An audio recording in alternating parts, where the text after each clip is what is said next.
time around here, and the holidays have just passed, and I successfully got through without buying a new camera, because I did it. But my family definitely bought me some eBay gift cards, so there's probably, who knows, I'll probably end up with something before too long. But before I move on from some cameras and start getting all these new ones, I thought I would like to make some sort of a review video on all of the film cameras that I own, which is probably too many of them. And who knows, this might be like the Sufjan Stevens 50 States project that I'll never actually complete, but that's what I'm shooting for. So with that, I've done the Yashica T4 video, and so now I wanted to make one on my Mamiya Six Folding here. I'm going to describe this camera as a camera that I both love and hate, and it's kind of like a bad relationship. Like I keep trying to get out of it and get away from using it, and then it pulls me back in, and it's really wonderful, and then it also just does not produce well. So this camera, I absolutely love using it. I bought this after seeing Ed Pavez's video on the camera, and I just wanted something that was like a compact medium format camera that I could take with me while traveling. And so you can see here the size of this camera, it is not that big, especially with compared to other medium format cameras. It is really small, and with the folding bellows and the folding lens in here, it gets a little bit bigger, but it easily fits in the jacket pocket, which is what I wanted. I knew I'd be going on photo walks while I was in Spain and Portugal, and that's what I wanted this camera for. And I love the ergonomics of it. I love how easy it is to use. It has a pretty small viewfinder in here for the rangefinder, but because it is so small that the rangefinder patch that you move around and focus with is actually really, it fills a good amount of the screen. It makes it pretty simple to use. This particular one is the auto matte function, so that means it actually, when you're going between frames, it stops at each image as you're scrolling through, which makes it super easy to use. And actually, whereas most medium format to square format ones, you get 12. If you're careful and you really pay attention to how many times you've twisted this, you actually can get a 13th frame out of it, which is really pretty awesome to help you just get more photos out of your frames, or out of your film. It's pretty easy to load because it goes in here, and then this little plate slides in. And that locks it in place, because the way that it actually focuses by moving the film plane back and forth rather than moving the lens. And so that film plane, that's what has to be locked in there, just like so. And in order to use it, you put it out here, and you can adjust your shutter speed and your aperture just like you would most other cameras. It's of this era, because this is probably from the 50s or the 60s. And so yeah, using it, it's wonderful. And I got really fast at changing film, and it just is such a beautiful camera to hold. The thing is, I feel like the photos never turned out. When I first got this camera, the lens was definitely super dirty on the inside and on the outside. It's not that hard to take it apart to try to clean it. You just unscrew the lens here, just like so, and then you can clean it. The first roll I put through was just complete garbage. It was an absolute waste of time, so dirty, because I didn't realize how dirty it was, so I took it apart and cleaned it. It got a lot better, and I thought that'd be good enough to take with me to Spain and Portugal. And for the most part, it was, and I think a lot of the black and white photos are okay, but its main issue with this camera, and it might just be mine, it's that it, in a contrasty scene, especially if it's backlit, the highlights just get really foggy. And maybe you like that look, but for me, it just feels like because it's pretty sharp in the shadows, and if you're working in a really shadowy frame, it actually looks really good. But it just always just has that bit of a fogginess, a bit of a haziness, a bit of a something that just makes it look incomplete and not like a photo I actually really am excited to share. And so that's when I got home and I shared, got through all these photos. I'd put 25 rolls through there. I was so disappointed. So I was like, okay, never mind. I guess I'm done with this camera. So again, the camera would sit on the shelf for months. I'd kind of avoid it, and then I'd be like, oh, maybe I will take it again. So I brought it to New York, and I put some black and white through it, and actually made a photo I really like. I really enjoy this photo, and I think it's because it's in that consistent lighting. It's direct on lighting. There's no backlighting, therefore there's not that haze.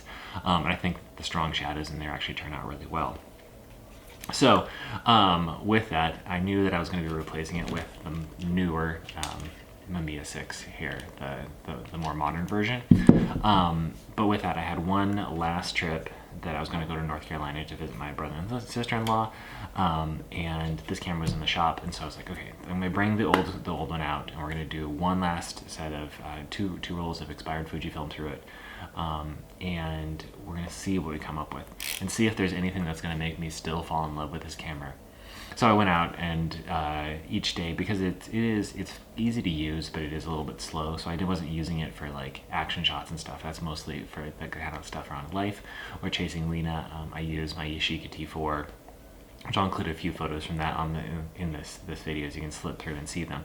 So I just would go on walks around the neighborhood, just because I'm from the Northwest, and so architecture on the East Coast always is just really interesting to me. It's something that's so different than what I'm used to at home, and it's always a fun thing that just feels very different to be photographing.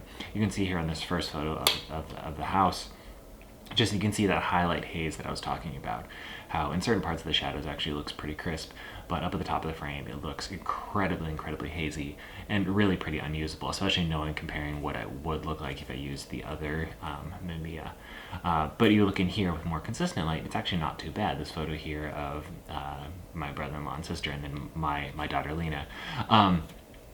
I think there's a touch of motion in this photo because I was using expired film. This was in the evening, and so I was trying to overexpose it quite a bit, and so with that it was probably like a 30th of a second. Which that is one downside of this camera, is that the shutter is a pretty far throw in order to push the button out and actually take the shutter.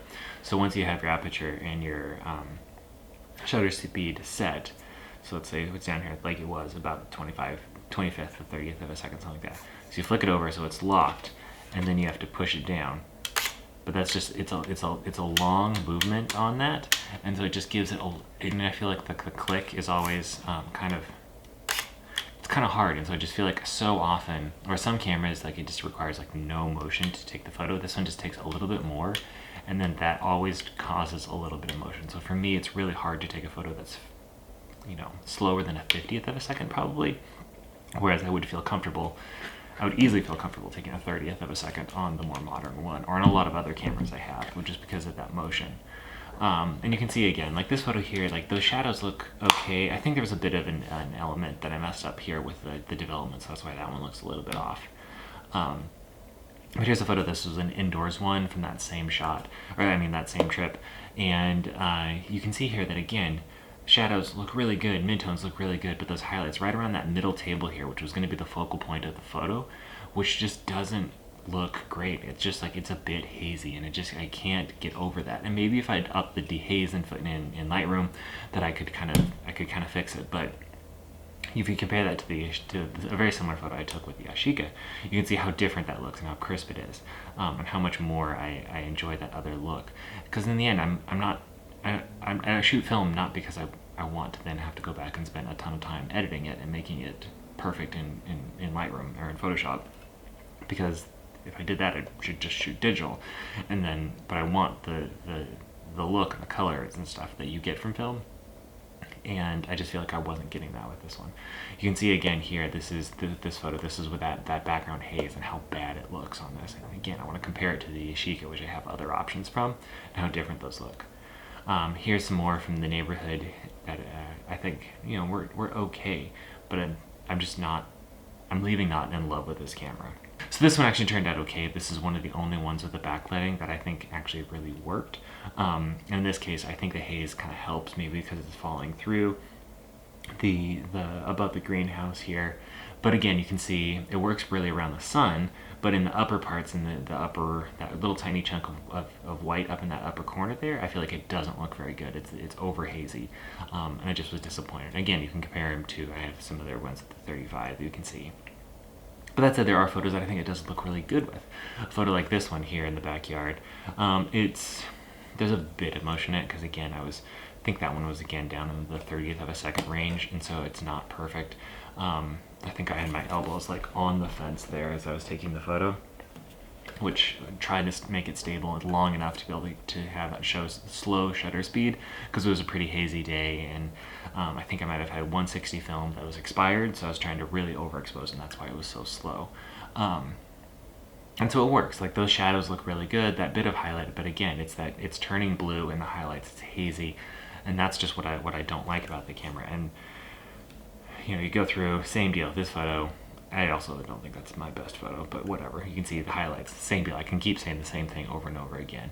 In here, this is probably one of the best ones. I think the composition was poor. I should have figured out how to get that that fence out of the frame, but it actually works really well. This one, because it's more into that shadowy, consistent lighting, and there's only little bits and pieces of that bit of the haze coming in the very top of the frame there. So I think if I would have recomposed this in a different way, I might have been able to do it a little bit better. This one I definitely it was a very slow photo, and so I was using the fence, and I couldn't figure out how to hold the camera with my arms on the fence to get the composition I wanted without having to cut through the bottom of the frame. So it is what it is.